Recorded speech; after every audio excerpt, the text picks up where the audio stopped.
சிரியாவில் நடக்கும் மறைக்கப்பட்ட போரின் குரல்கள். ஒரே வாரத்தில் ஆயிரக்கணக்கான உயிர்கள் கொல்லப்பட்டன.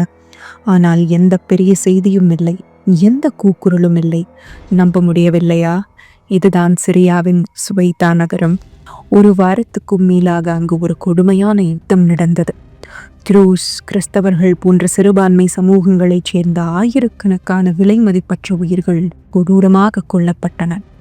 ஆனால் உலக ஊடகங்களோ மனித உரிமை அமைப்புகளோ பெரும்பாலும் அமைதியாக இருக்கின்றன.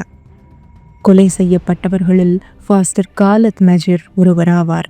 முன்னாள் துருஸ் மதத்தைச் சேர்ந்த இவர் கிறிஸ்துவை ஏற்றுக்கொண்டு உண்மையுடன் நற்செய்தியை பகிர்ந்தார்.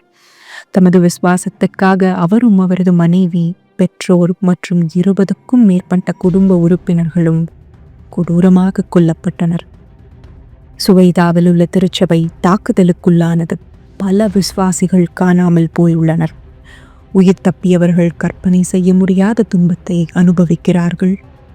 அடிப்படை தேவைகள் துண்டிக்கப்பட்டுள்ளன, தனிமைப்படுத்தப்பட்டுள்ளனர், நம்பிக்கையின்றி. சண்டை நிறுத்தம் என்று சொல்லப்பட்ட போதிலும் அவர்களின் வேதனை தொடர்கிறது.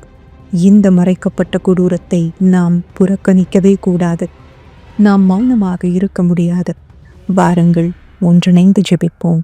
கர்த்தாவே, சுவைதாவில் உள்ள நொறுங்குண்ட இருதயங்களுக்காகவும் சிரியாவில் உள்ள எங்கள் சகோதர சகோதரிகளுக்காகவும் ஒன்றிணைந்து உமது இரக்கத்தையும் விடுதலையையும் நோக்கி ஜெபிக்கிறோம். ஆமென். Download the Arc Connect app now.